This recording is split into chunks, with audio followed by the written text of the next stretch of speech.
Welcome to Envision More. Here, we dig deep into the insights of first-generation wealth builders, unearthing stories of passion, resilience, and relentless vision. Your host is Wayne Wagner Jr., founder of Visionary Wealth Management. So sit back and dig in. It's time to envision more. Welcome to another edition of Envision More. I'm your host, Wayne Wagner, president of Visionary Wealth Management. And at Visionary Wealth Management, over 85% of our clients are in the pharma space. And so we're constantly looking to add value to those clients and potential clients. And one of the ways we do that is by bringing guest hosts on to the Envision More podcast. Today, we are joined by Sherri Kemp from Kemps Connections. And Sherri's been a long time leading recruiter in the pharma space and biotech space, going back longer than she or I want to admit because of our ages. But Sherri, thanks so much for joining us today. We're looking forward to having this conversation and talking about how our clients and folks in the pharma space can position themselves better as they move between companies and try to add value in the professional environments in which they find themselves. Thanks for having me on. I appreciate it. Cool. Sherri, maybe we dive into a little bit about your background. How'd you get started? Because, I mean, obviously, you've been doing this for a long time. You've won a lot of awards. You've been one of the leading recruiters in the space for a very long time. And that doesn't happen. In a world like recruiting, that is, that can be very cutthroat and very hardworking and long periods of desert. Like, you don't get to where you are easily. So, tell us a little bit about how you got started. Actually, it's an interesting story. I got started what I like to call my destiny. I actually had an administrative background before I started doing recruiting. I worked for the top level of every organization I was in, working for CEOs of different industries. And I got to a point where, I couldn't advance in any of the organizations. I was already working for the top level, the CEOs and so forth. My resume landed back in the time. This will tell you a little bit about my age, but back in the time when resumes were faxed, through a fax blasting service, it landed at a recruiting agency in Frisco, Texas, and the owner called me. And she said, we don't do placement for administrative people, but have you ever thought about being a recruiter? And I had told her, well, I've, worked with recruiters in the past, but I had not thought about, being a recruiter myself. And so she said, well, let me send you some evaluations and let you take these assessments and we'll see how you do. So she did. And I scored high in the assessments and in the top 10% of the folks in the network, the MRI, Management Recruiters International. Okay. And so I decided at that point, it won't hurt to check it out. So I came in for an interview, loved what I heard. I wasn't working at the time and decided I wanted to do it. And when I did, I know Hal, which was the husband of the agency I worked for, always loved to tell the story. I was a single mom of a 12-year-old at the time. And my philosophy was, I was going to burn my boats.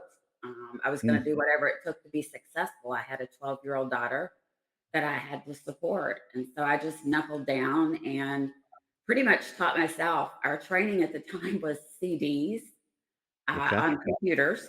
Not floppy disk? Yeah, kind of like that. Yeah. And the way that we were taught was he would pick the people that were worst in the office on each of those topics so that they would learn something as well, which I'm not sure if that was correct in the philosophy.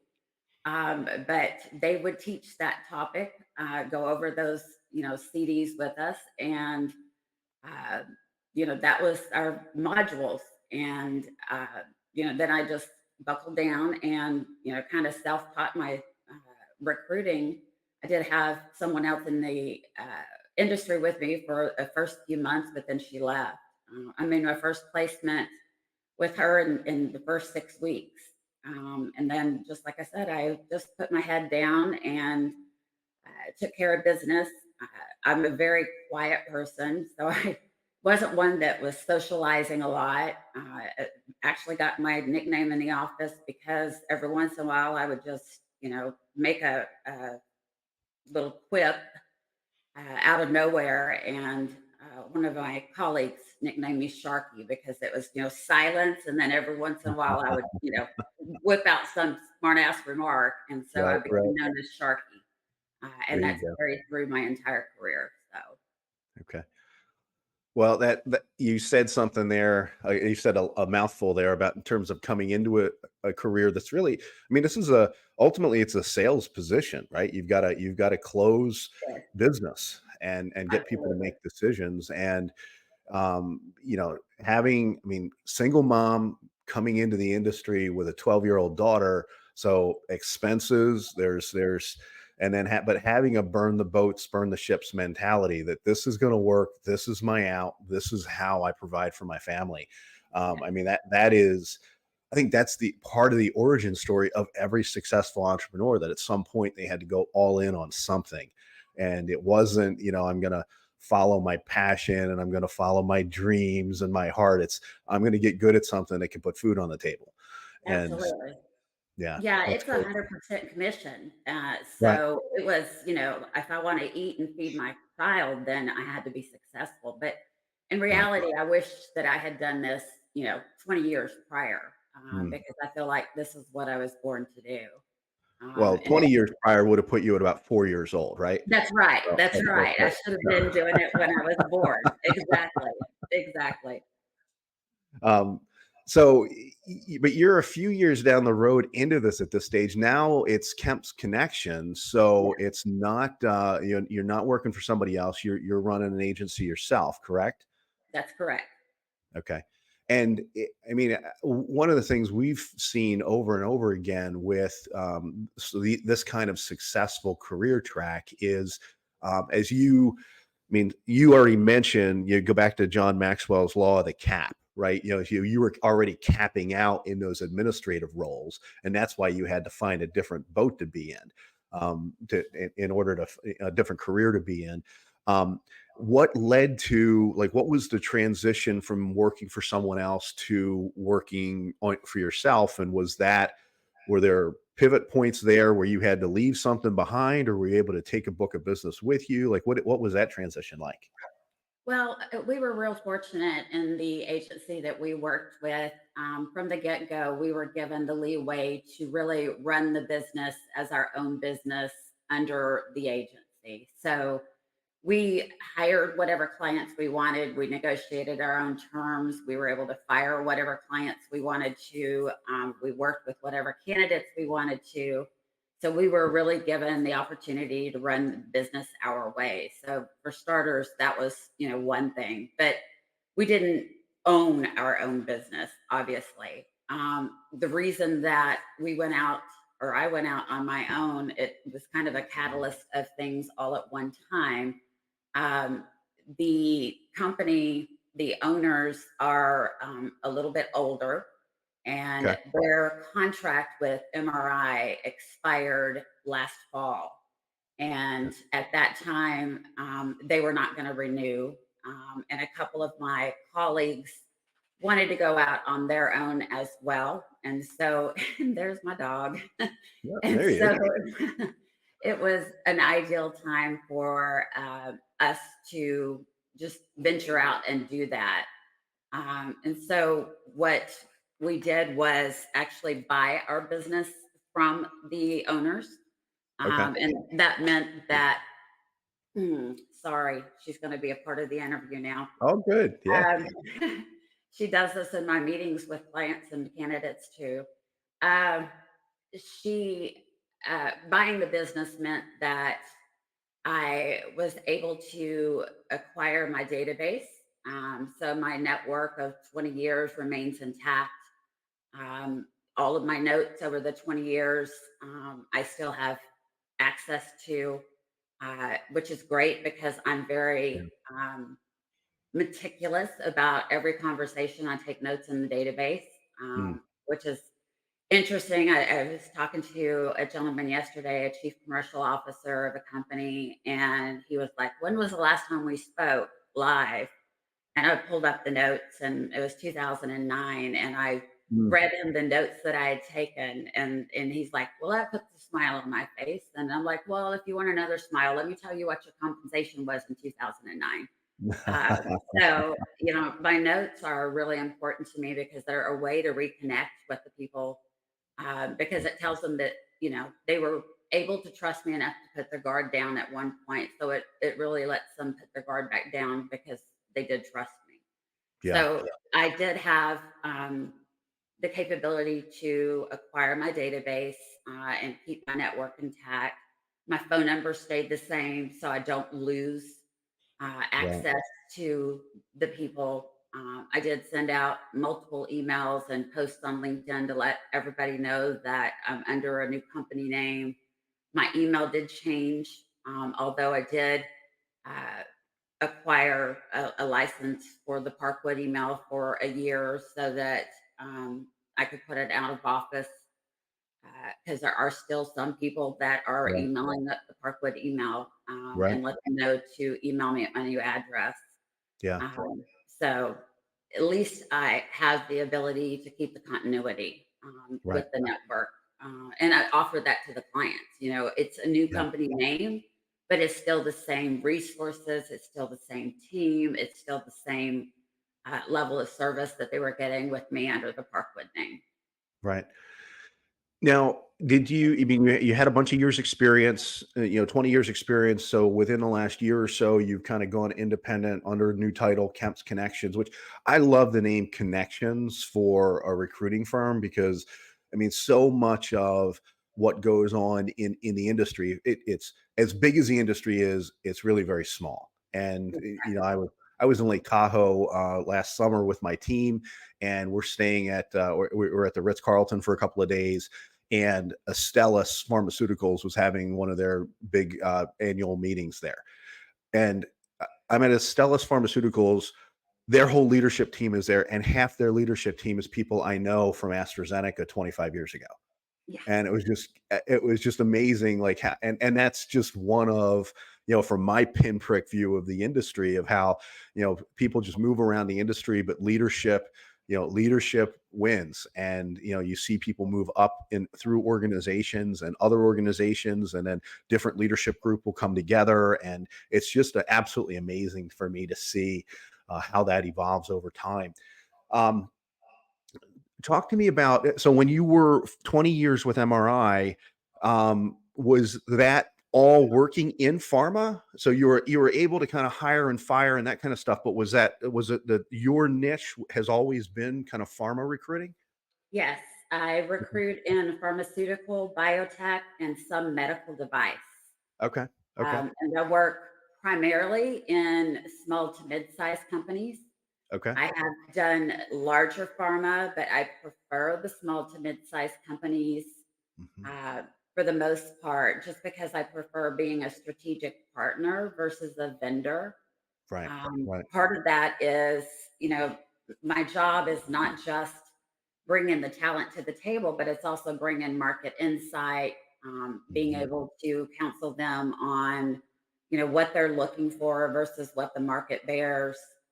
If Right. their requirements are, too stringent for, what their compensation is offering, things like that. So being Right. able to push back, but also, one of the most important aspects of a job is the hiring manager. People work for people at the end of the day, not just Yeah. a company. People Yeah. go to a company because of the manager and they leave the company because of the manager. And Absolutely. so, Today more than ever.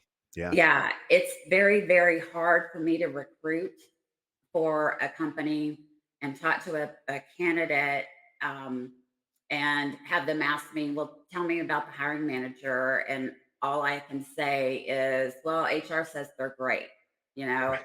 if I've not had a conversation with them to be able to feel what their personality's like, and question them too. I always ask every hiring manager, tell me about your personality, tell me about your management style. Right. because I need to share that with the people that I talk to. Yeah. And it's a little easier to do that in a small to mid-sized company. I Yeah. think they view it more as a partnership than when you get into larger pharma. They're much more process oriented, Right. Right. and it tends to be more about the rules of their contract, which doesn't allow us to have the access a lot of times to the hiring manager to have those conversations. So Right. the other thing is, I eat what I kill. And if you're in big pharma and you're recruiting, a lot of times it can take 3 or 4 months to get through the process. Mm. Right. And, you know, a more nimble company is going to come snap up my candidates 9 times out of 10. And Right. that's spinning my wheels on every search. So I'd rather work on a search where I feel more confident about getting a candidate across the finish line for my client and for myself. Yeah, and there is a one of the things we advise our clients to do is to be open to having those conversations with recruiters, be open to having a conversation with another company because um, we don't want our clients getting into kind of a rut with their company where it becomes a slog. Because one of the things, part of what we're talking with clients about is in terms of envisioning more, is not just running to the end zone financially, but running through the end zone financially. Let's talk about not just about your career, but if we get you to the pinnacle of your career and you are loving the work you're doing, loving the people you're doing it with, don't think about retirement as a number. Think about it as a stage of life and a quality of life that you want to evolve. And you may be able to work longer, help your kids, help your grandkids in ways financially that you weren't able to benefit from.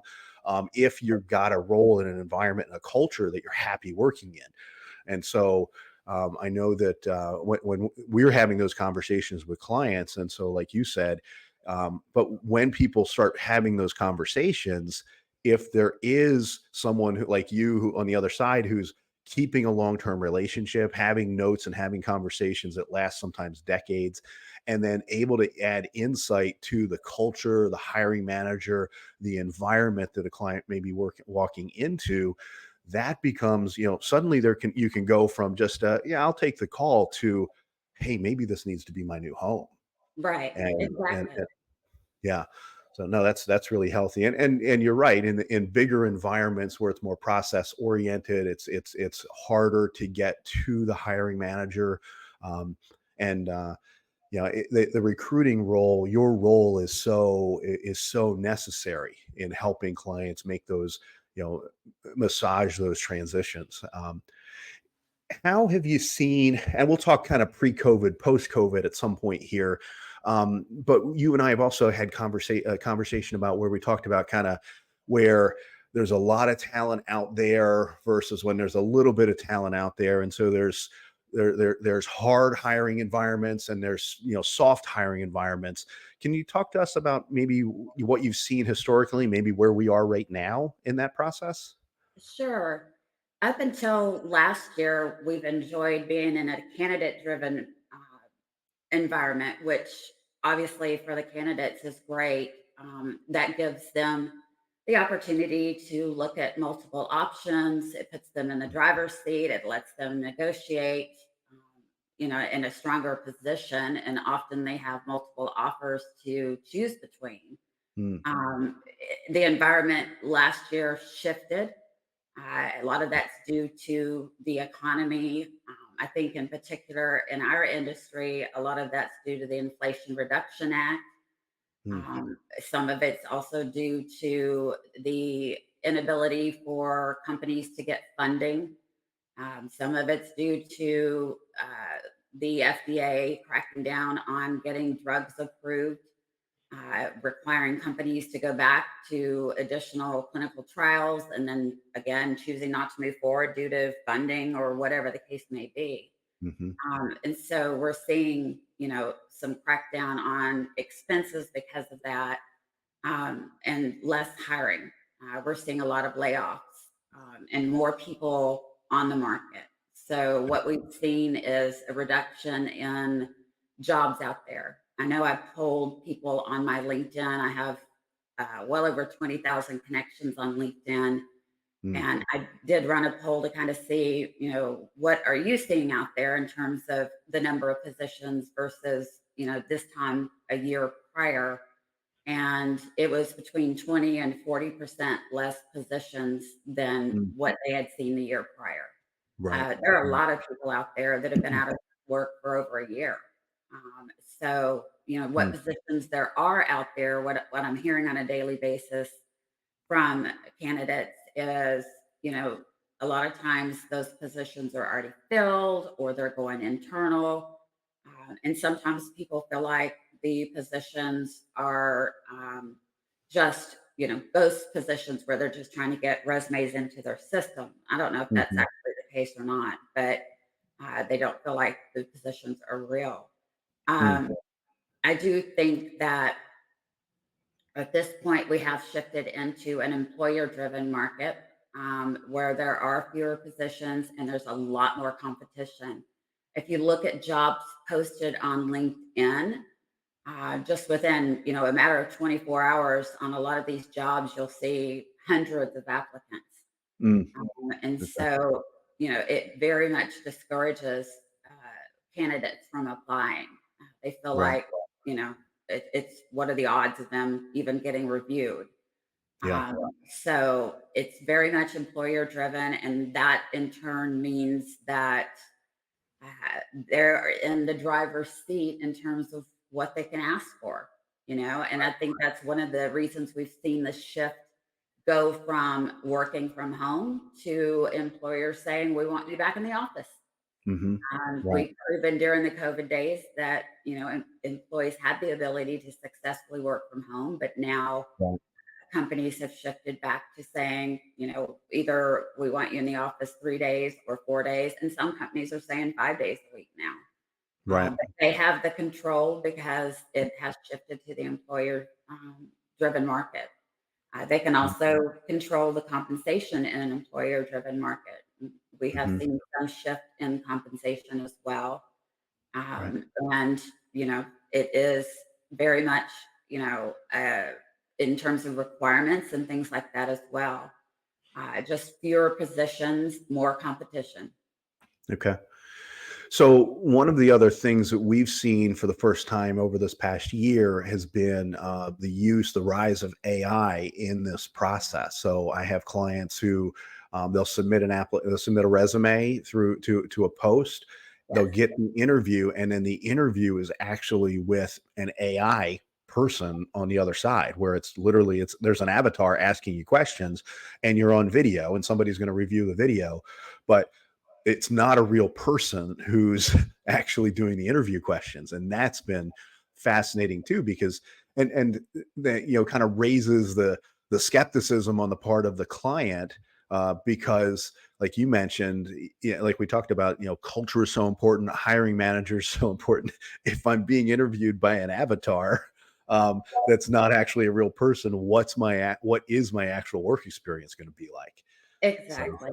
Yeah, and I actually haven't run across anybody that's actually had the interview with the avatar, but they mhm, are screening out applicants based on AI. It's taken out the human touch. And, mhm, I think it's very unfortunate. I understand that there's so many more applicants out there, but they are missing, people don't know how to write resumes. It's unfortunate, and people don't know necessarily to always tailor their resume to every job, especially if they're unemployed and they're applying to a number of positions. They don't necessarily know they need to go in and make it specific to every position, and they okay. don't know how to do so to where it will get past an AI detector, Mm, because these AI detectors are grading them and automatically rejecting them. So they're not even getting reviewed by human eyes. They may be the perfect fit for the job, and they're still not even getting reviewed by somebody human, mm, which I think is very unfortunate, because they are missing out potentially on someone that might be the perfect fit for the job. And that's where I think a recruiter comes in. Right. If we're Right. running the search, then, we're able to highlight and identify those people and get them in front of those hiring managers where they might not have gotten through otherwise. Right. That's really interesting. So, and you're right. I mean, and that could be everything from somebody who never knew how to write a tailored resume to people that maybe have been at the same company for 10 or 15 or 20 years and now they're at a point in transition. They just haven't done this in, Exactly. a decade or two. So can we talk to that for a second? Are there services out there that can help with that, or do you have, kind of in your connection group, the ability to direct candidates to, hey, here's a class you maybe want to sign up for, or here's some content on social media to help you with this, that kind of thing?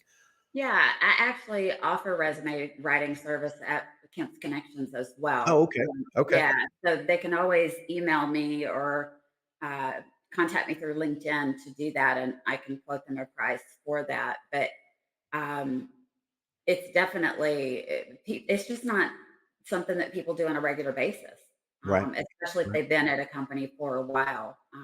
You need to know what to highlight in a resume to get noticed. And hmm I think the most popular misconception is people list what their responsibilities are, and that's not the way to do it. okay, So yeah, it should be based on what your accomplishments were versus what right, your responsibilities were. So, but gotcha, yeah, I'm happy to have a consultation with anybody that needs help on resume writing as well. I okay, also do, by the way, interview coaching and prepping too. So, okay, I think that's, really helpful. I do it at free with my candidates that are actually in interview processes with my clients, but I offer right. it as a paid service to people that aren't interviewing through my clients as well. Okay. Gotcha. That's good. That's good to know. So Mhm, resume writing, coaching for interview mhm. skills, that kind of thing. That's, and I mean, that really, that ties in well with the connections, Kemp's connections, Yep, piece to this, because you really are helping people make connections with people, and not just finding the right candidate, but making sure that candidate can show up as the right candidate on the day of the interview. That's great. exactly. Good stuff. Um, you mentioned maybe some softening on compensation negotiation and those kinds of things, and I mean, in our experience, these compensation structures are frequently so complex and so challenging to understand that, and we've got to help the client understand their total compensation, not just the salary. Um, so have you seen shifts, and maybe this is a good spot to go pre-COVID versus post-COVID. Have you seen a shift in what compensation structures look like pre-COVID, post-COVID at this stage? Yeah, I think they're a little bit right now, a little bit softer than what they were. I just don't think they're able to demand quite what they were, during the time of COVID when it was such a heavily driven candidate market. Right. Um, it's not dramatic of a shift. It's just not as high as it was, and I'm hearing that constantly from candidates that I speak with that are, interviewing for these positions. So I feel like that's pretty accurate. But like I said, I don't think it's a real big shift in the compensation. It's just probably a pretty minor shift. But nonetheless, I think there is a little bit of a shift there. Right. One area that we've seen some differences in the kind of like relocation packages, because, and this kind of goes back to the, well, now employers are requiring people to be in the office more frequently, but we have a lot of clients who have been hired over the last 4 years that they're, they were fully remote employees, and so they might have taken a job that was 600 miles away or 1,000 miles away, but they weren't leaving their house. And Right. so now, if there's now the negotiations seem to be coming back towards, we want you in the office. And now, we've got that gets complicated by the fact that, hey, I've got a 2.75% mortgage where I am, and now you want me to move to be within 50 miles of the home office. Yeah, you're going to pay for the move, but I'm also going to get a 7.25% interest rate instead of 2.75. And That's not what I signed up for. That's not what I agreed to when I took the job 2 years ago. Um, are you seeing that be an impediment or an opportunity for either candidates or companies? I haven't seen a whole lot of that personally. The people that I placed remotely are, grandfathered in remotely. Yeah. Okay. There wasn't a whole lot of remote placements in the positions that I did Okay. because the companies that I worked for at the time still wanted people, hybrid and, Mhm. in the office part time. I had a few that worked remote. And like I said, they were grandfathered in. So I don't have as much of a purview on that. Got it. Yeah, it's been an interesting one. We just had a client got placed within big pharma, and he lives in Southern California, and home base is Chicago. And so it was pretty good, robust negotiation during the recruiting process to talk about, well, how frequently do you want me there? And so it was, and they actually put a little bit of extra cash on the table to kind of pay for hotels for the I think we agreed it was twice a month for 3 days at a time. So it was going to be, 2 or 3 nights in a hotel twice a month for, and they put enough money on the table to kind of cover that for the first 2 years, figuring that over the 2 year period that, you know, first of all, they'll figure out if they're going to keep him now long term. And then secondly, um, hopefully his compensation will go up enough to over that period of time to be able to absorb that, and or he makes a decision to move to Illinois. Right. But, Yeah, and yeah, I would think that that's the way that they would do it. There are obviously going to be some people that wouldn't want to relocate right, completely, and in that case, I would think the company would be offering packages to those folks yeah, just because that's not what they signed up for. right. No, that's good observation. You and I have also had a conversation about kind of how uh, state and federal laws have adjusted in terms of asking people about their compensation. And this was news to me, because I wasn't actually aware of it. But can you talk to that, and that's a little bit, and inform us? Yeah, it's pay transparency laws that went into effect a few years back. And they are laws across states, some counties, some parishes, some cities, and it prevents employers and recruiters too from asking anything related to salary history, and that includes benefit information, that includes equity, that includes benefits, bonus, and Hmm. current compensation or prior compensation. Okay. And then there are some states that are required when they post their positions, includes California, New York, Maryland, and probably five or six other states, that when they post their positions, they're actually required to post their salary ranges in their post. Um, Wow. Okay. yeah, as a result of all of these laws that have gone into effect, and they're all went into effect at different times, as a result of that, it gets very confusing because of the dates that all of them went to an effect, because different Hmm. counties, states, and cities fought them. They were tied up in court. So there's all different dates they did that. And it depends on, where the company's located and where the candidate is, if they're working, out in the field, and it gets really confusing. So as a result of all of that, um, most companies have done exactly what MRI did, which was our legal team advised us, just stop asking, current comp. Right. If you're recruiting them for a specific job, if you're talking to them in general, you can ask them where they are. But I usually ask them what they're looking for anyway. But Right. when you're recruiting them for a specific job, we ask what are their salary expectations? What are they Right. looking Okay. for? And so Okay. I would say that, every client that I have, regardless of their location, that's what I've provided. And no one's ever asked me and pushed back and said, well, no, we need to know what they're making, Right. regardless of whether that law is in effect. So I think um, companies have all done the same thing. They don't want to get tangled up in the laws. And so they've all seemed to respected the fact that those laws are eventually going to happen. Excuse me, happen across all of the states. Right. And so they've converted to asking, what are your expectations?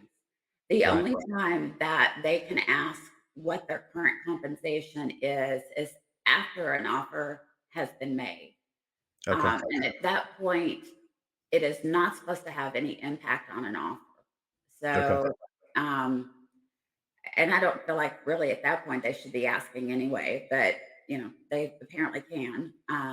But I think they can get like verification of what their bonus is, so that they can make a sign on or whatever, to, you know, help compensate for money that they're leaving on the table. And Right. that may be one of the reasons that they might ask for, what was your bonus? Right. But I don't know about, the current base if they would actually ask that. Right. But yeah, so the pay transparency law was actually created because of pay equality. Okay. And that is because women are still being paid less than men. And the Mhm. other thing I think is too, for the people that have, grown up in the same company and been promoted, multiple times, instead of moving from company to company to do that, they tend to be paid less than if they were to move, from Mhm. one company to the next and get bumped a larger increase. And so they're not being paid what the market average is for the position that they're Mhm. hired for. So in reality, people just need to be paid, market average for what the position they're hired for anyway. And so that's Yeah. really what the law's created for. You've just hit on something that's so crucial, and I used to kind of joke about the idea that the prophet has no respect in his own hometown. That the people who knew Jesus from his hometown thought he was crazy, and it's like, I know Jesus, he's Joseph's kid. Like, it was so, but that staying with a company for a long period of time. I had a client who was a chief people officer for a big pharma company, and he was working on a strategic project organization wide, where they had done studies on the commercial side of the organization versus the research side of the organization. Mhm. And you'd get a newly minted research scientist in with an MD or PhD, and boy, that person would go into the same job, and that he or she would stay in in one small, they'd find one molecule they wanted to work on, they'd work on it for 18 years. Yeah, And so they may have very little other than just their regular increases. They were just focused so much on the work and the value to mankind that come out of the work, that they weren't worried about title or compensation or changing jobs or positions or companies. And so they'd hire in an MBA candidate versus a physician candidate, and the physician candidate's getting paid $50,000 to $75,000 more a year in total compensation. And then 20 years later, those two people are there, and the MBA candidate is making twice what the physician candidate is, because right. that person's been trying to look for a new job every 15 to 18 months within the organization to jump here and there and get the next title, the next promotion. And what they were trying to do organization wide was to try to get the research people to have a view towards, come into a new role, spend a year learning the role, spend a year adapting and adding value to the role, spend a year learning about the implications of the decisions you made, and then start looking for a new role. And so that by the time you got to year 3 or 4, instead of year 12 to 15 to 18, the research people would have more of a mindset to be shifting within the organization. And then on the commercial side, take that person who's been trying to move every 18 months and say, oh, hold on. Like, you've been in the role 18 months, you're trying to go somewhere else. Maybe we figure out what decisions you've made in this role and kind of trace the lessons you're learning and the outcomes of the decisions you're making before we start giving you another promotion. And so what they're trying to do is try to figure out how to equalize some of that, accelerate the people on the research and slow down some of the folks on the commercial side. And that's inside an organization. But your point is also really well stated, which is that people who stay within one organization for a long period of time tend to overall get paid less than people who are willing to move. and because you can go to a new place, negotiate for a bit more, have some impact there, just pad the resume, as it were, and then look to the next place. Um, and that, if you can do that all while without changing your house, that's great. Generally, it's generally you have to move around a little bit more to do that. Uh, Right. Yeah. The average, merit increase annually is, 2 to 3%. And then if you're changing positions, from one company to a next, the average increase is 7 to 10%. So if you look at, over the course of 15 years and somebody's changed jobs um, with companies 3 or 4 times, you can see how much more someone would make by changing companies than staying within their own company. right. So it can be a pretty dramatic difference. Yeah. Yeah. Well, and you've got because that 7 to 10%, when you magnify it, not just across base salary, but across bonus, which is Right. driven by the base, and across long-term incentives. Um, Exactly. Now, long-term incentives can be kind of you're hoping to catch lightning in a bottle, right? So and Right. that's always, we spent probably a few years of my life working through expectations and anticipations of, well, you're leaving a big company with all stock long-term incentives and you're going to a biotech and they're going to give you 4 million stock options. That could be worth nothing. Right. And unfortunately, more frequently than not, have been worth nothing. So Exactly. yeah, I think one of the other challenges we have is there is the affliction of sudden wealth syndrome. So we had a client move from a big pharma to a small pharma in the same town. The buildings are like a mile and a half away from each other, and we helped negotiate the move. Um, the stock for the smaller company had like tripled in the previous 12 months. And he was moving from a pension plan and long-term incentives that were all stock to, at the time, it was 100% stock options. And so we went back over like 4 or 5 times, and they just brought they backed the dump truck up to his front yard and dumped a mountain of options on him. And we were like, okay, it's still a gamble. It's still a gamble. And then the stock went up $100 a share Oh, wow. on a lot of options. And he was suddenly worth, like, we had been worried about a $1.5 million delta between the value of that pension and the stock. And 1.5 million was, I think he with that $100 stock move, he was worth $40 million. Oh, my goodness. And it was like, score. Yeah. And I went to him and said, okay, now we got to sell like 3/4 of this, get the money off the table, and like pay your house off and put away money for all your kids to go to college. And I had all these ideas. And he was like, nope, stock's going up another $100 a share. Wow. And I went back a month later and I said, okay, let's sell 50% of it. Stock's still up about $97 a share, 97, $98. Let's take money off the table. Let's take half of it off the table. Nope, stock's going up by another $100 a share. Okay, went back the third month. Let's just sell 25%. Like, that's still almost $10 million at this point. It's the stock's up like $92, $90 a share from where your entry point was. You've got enough on the table. No, leave me alone. And then 2 weeks later, he called me and said, I'm firing you. I'm tired of you telling me to sell this company's stock. What happened to the stock? The stock went back to where it was when he joined the company Oh, no. and has never recovered. Today, I think the stock sits about $20 to $30 above Oh, where it was when no. he joined the company. It's never recovered, and it's been 6 or 7 years now. And so that was one of my horror stories where it was like, we had a grand slam. Like, all you had to do was walk the bases. Oh, And my gosh. you got so busy, doing a happy dance between first base and second base that oh, Yeah, I bet he's kicking himself. yeah. I haven't been rehired yet, though. So He probably doesn't want to have to face you. uh, we I did write about him in my book, Financial Planning for Pharmaceutical Executives, and because I'm a little bit of an a-hole, I sent him a copy. Um, So That's I did funny. see him at a funeral. We're still friends, but it is one of those situations where he really doesn't want to look me in the eye these days. So Yeah, it would be a sad reminder to have to see you yeah, from yeah, time to time.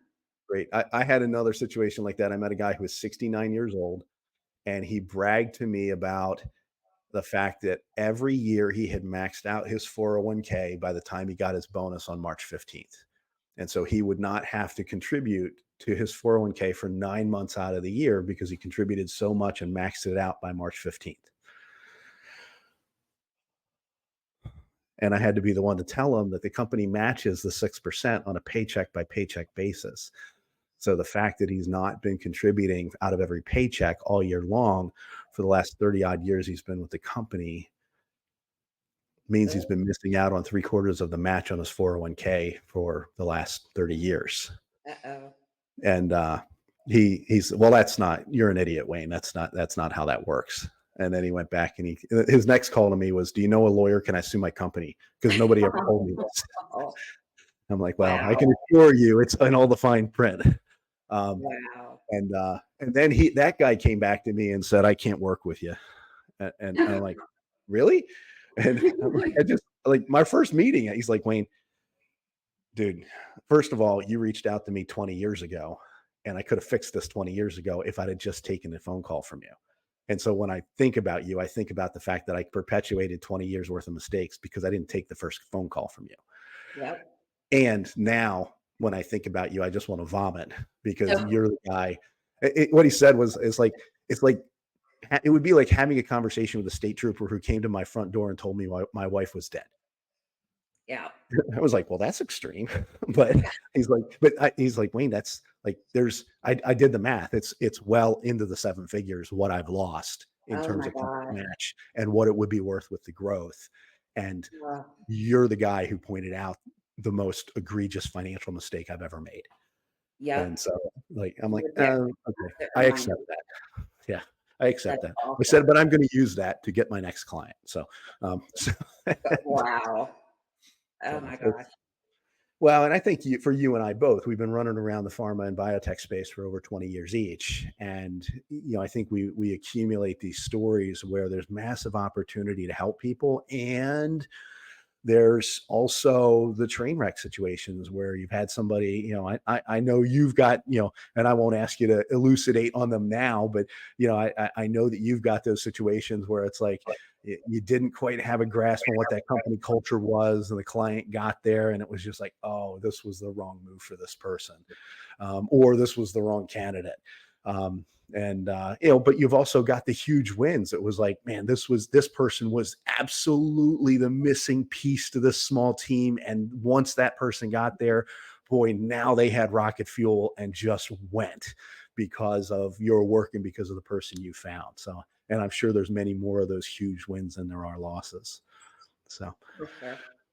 um, what haven't we touched on? What should we touch on? Um, Um, One of the things I think we talked about was how to make candidates stand out from others in the interview yeah. process. Okay. One of the things that I think makes them stand out is to be extremely prepared.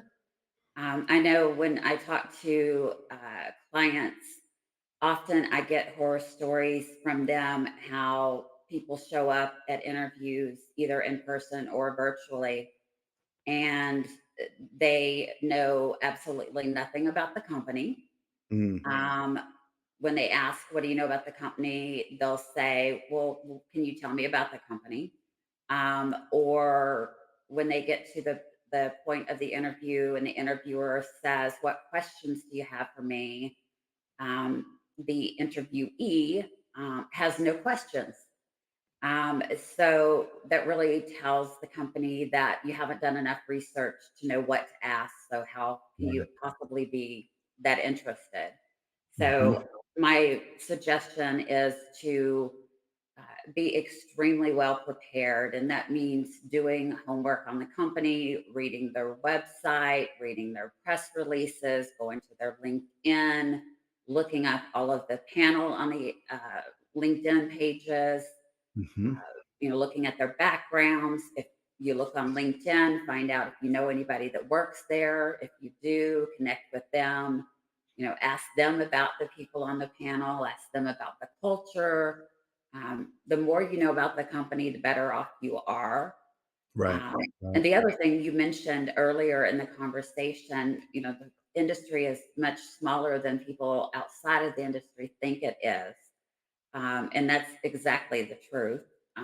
I also like to point out, people know that if a mutual connection comes up, not to say anything negative, but I also like to point out you don't want to go overboard on positive information about that mutual connection either, because Mhm.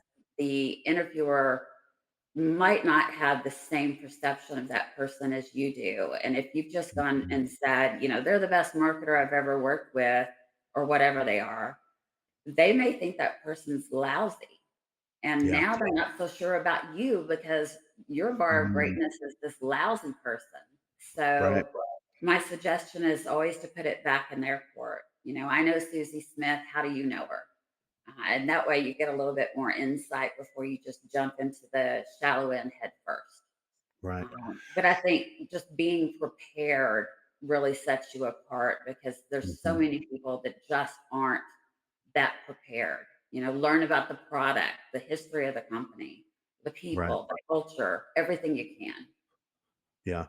Culture is so crucial. I think we talked about personalities, and you talked to me about getting to know the personality of the hiring manager. Mhm. And I know within our team, we use core values and index CVI. We also use the Enneagram.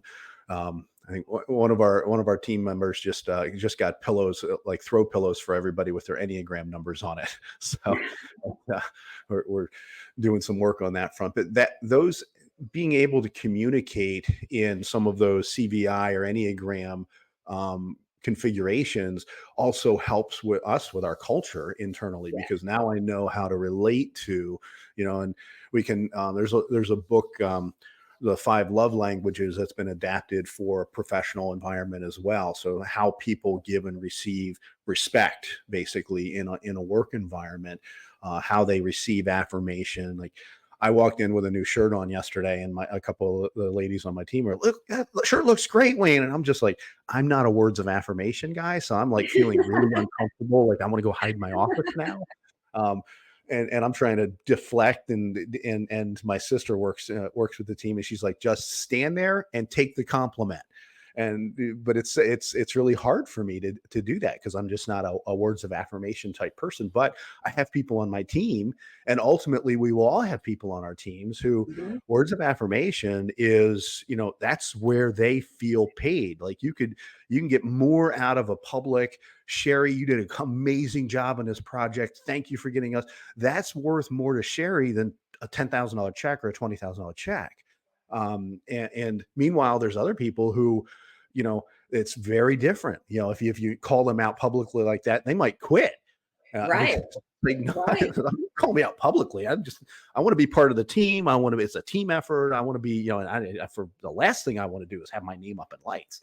So Right. understanding how people's personalities, and developing a culture where people are mutually respected in the way they want to be respected is so Absolutely. crucial as well. Yeah. No, that's really Absolutely. good. So, well, Sherri, we're coming to the end of our time here. And I always like to ask one question before we finish up. The title of the name of the podcast is the Envision More podcast. So when I say to you, ask you to envision more, what's an area of your life that you're envisioning more today? Oh my goodness. Uh, that's a good question. I'm envisioning retiring. I, Okay. I Okay. wanted it to, have business really be good over the next 5 years so that I can retire early. Okay. Okay. Good stuff. So a comfortable retirement, financial independence is what envisioning more is for Sherri Kemp. Sherri, thanks so much for being with us today. We were, by the way, before we finish up, we'll make sure that we've got links to your LinkedIn profile and other professional pages in the notes on the podcast. But thank you so much for being with us today, and I know that this is going to add value to our listeners. Well, thank you very much. I enjoyed it. Thank you for listening to the Envizion More podcast with Wayne Wagner Jr. of Visionary Wealth Management. We hope you were encouraged and inspired by the conversation today. If you want to dig deeper into the show notes or Wayne's work at Visionary, you can find us at envisionmore.com. That's Envision with a Z. Advisory services are provided through Wealth Plan Investment Management. Wealth Plan Investment Management and Visionary Wealth Management are separate entities. The content is developed from sources believed to be providing accurate information. The information in this material is not intended as tax or legal advice. Please consult legal or tax professionals for specific information regarding your individual situation. The opinions and material provided are for general information and should not be considered a solicitation for the purchase or sale of any security. Thanks for listening.